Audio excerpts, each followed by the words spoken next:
Hong Kong's dual reality, middle-class talent seeking new paths, and laborers chasing post-pandemic wealth. So welcome to another episode of the podcast, where I bring you the fascinating stories and insights from around China.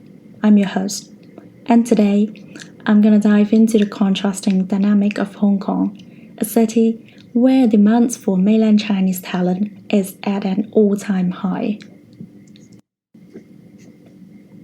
A newcomer's perspective. Meet Adam, who has been living in Hong Kong for 3 months for now. He's already learned the city's rules, like using zao and fei at Chatantangs or his canteen to order food discreetly. In his cozy but narrow apartment without a balcony, he's mastered the art of using a laundry pole for drying clothes. In Hong Kong, the rules extended to the workplace, with email being the preferred mode of communication. Adam described himself as someone who doesn't play politics and doesn't mince words. Surprisingly, this new environment suits him perfectly. Adam is a representative of the mainland Chinese residents who are moving to Hong Kong in search for better opportunities. Areas like Central, Wan Chai, Tsim Sha Tsui, and Causeway Bay represent the vibrant international metropolis that is Hong Kong.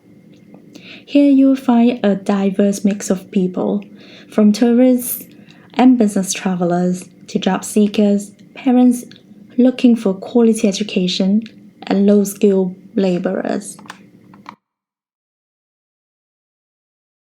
Surging demand for talent. In August, the Hong Kong Government Statistics Bureau reported that the city's population has reached 7.498 million, marking an increase of 152,000 people in the first half of the year, a growth rate of 2.1%. The upturn is attributed not only to the returning residents, but also to mainland and overseas individuals moving to Hong Kong through various programs, resulting in a significant net inflow of residents. Hong Kong, often called the Pearl of the Orient, still owes the immense appeal. Whether it's the apply for overtime culture, favored by the millenniums, the international education environment cherished by the Generation X, or the high salaries valued by baby boomers, the city caters to a wide range of aspirations. The term immigrant city aptly describes Hong Kong's history of welcoming newcomers. However, what's more noticeable now is the unprecedented demand for mainland Chinese talent. From various talent programs to labor import schemes, Hong Kong has never been so eager to inject fresh energy. In Tsim Sha Tsui's Guangdong Road, you will often see signs advertising identity planning and immigration. High achievers and the pursuit of quality education. Let's talk about High Achiever Admission Scheme, commonly known as 高才通, 高才通 in Chinese. It's more than just a pathway. It's a ticket to Hong Kong's international schools. For parents like Li Wu, who searched tirelessly for the best Hong Kong international schools for her child, High Achievers became a game changer. The rankings, parent reviews, IB scores, grade levels, kindergarten inclusions, tuition fees, and application deadlines. Her Excel sheet had it all.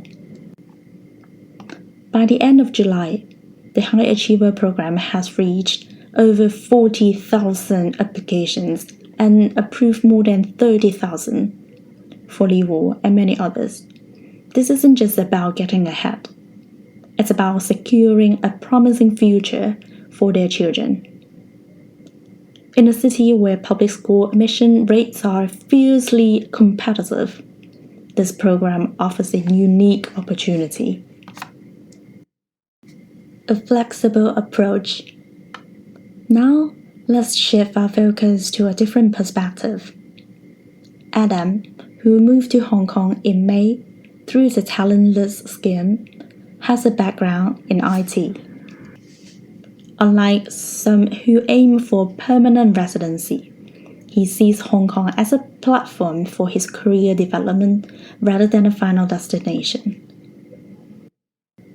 Hong Kong's appeal also lies in its internationalized work culture. Employees here can often draw a clear line between work and personal life. Beyond 6 p.m., they need to request overtime and justify the need, a practice that resonates with many, like Adam. The changing landscape. For individuals like Adam, the pursuit of permanent residency isn't a primary goal. Hong Kong represents an opportunity for personal growth and career development. In contrast, others like Fang Ping are pursuing dual goals. Fang Ping, in her mid-30s, made the decision to leave her job and apply for high achievers mainly because her son's education. She noticed her son's energy diminishing as he entered 3rd grade, buried under piles of homework and exams. She believes that sending her child to school in Hong Kong will increase his chances of attending a prestigious university. The ever-growing demand. Hong Kong's demand for mainland Chinese talent has reached its zenith. Between 2020 and 2022, the city experienced a net population loss of approximately 190,000 people. The Hong Kong government recognized the need to actively attract the talent to reverse this trend.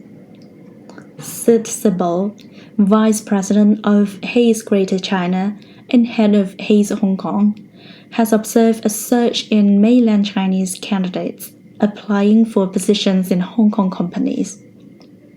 This trend is driven by various factors, including more job opportunities, exposures to senior management, as many companies' regional and Greater China headquarters are in Hong Kong, and a broader international perspective, competitive compensation package. The financial sector, luxury brands, insurance, and technology are the top industries with a significant demand for mainland Chinese employees. Sales positions often require candidates to have their business network to seize opportunities, while demand for technical positions stem from the shortage of local talent. Labor-intensive industries. It's not only the top-tier industries that are benefiting from the mainland Chinese talent. Labor-intensive sectors are also experiencing a boost. In June, Hong Kong introduced a plan to attract 20,000 foreign workers, primarily in the construction and transport industries. During April 2023, the city experienced a decrease of approximately 160,000 low-skilled laborers compared to the same period in 2019. White-collar workers like Fang Ping and IT professionals like Adam are making career shifts to Hong Kong.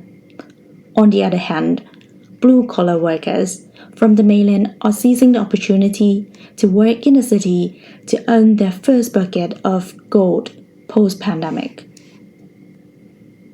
The uncertainty of change. For those entering the labor force, especially in the sectors like transportation, uncertainties loom large.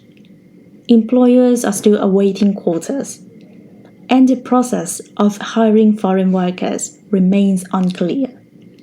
Wai Jia, who started an agency to help individuals apply for jobs as caregivers in Hong Kong, has found that many people are eager to seize this opportunity, even if it means spending substantial sums on intermediary fees. So as Hong Kong and mainland China's ties grow stronger, there is a sense that both regions will continue to interact more closely. People are still in the observation phase, but one thing is certain. Hong Kong is eagerly awaits new energy to invigorate its service sector. So, that's a wrap for today's episode of the podcast. We've explored the complex interplay between mainland Chinese talent, Hong Kong's dynamic opportunity, and the pursuit of dreams in this amazing city. Stay tuned for more exciting stories from around China. Thanks for joining us. Until the next time. This is Kat.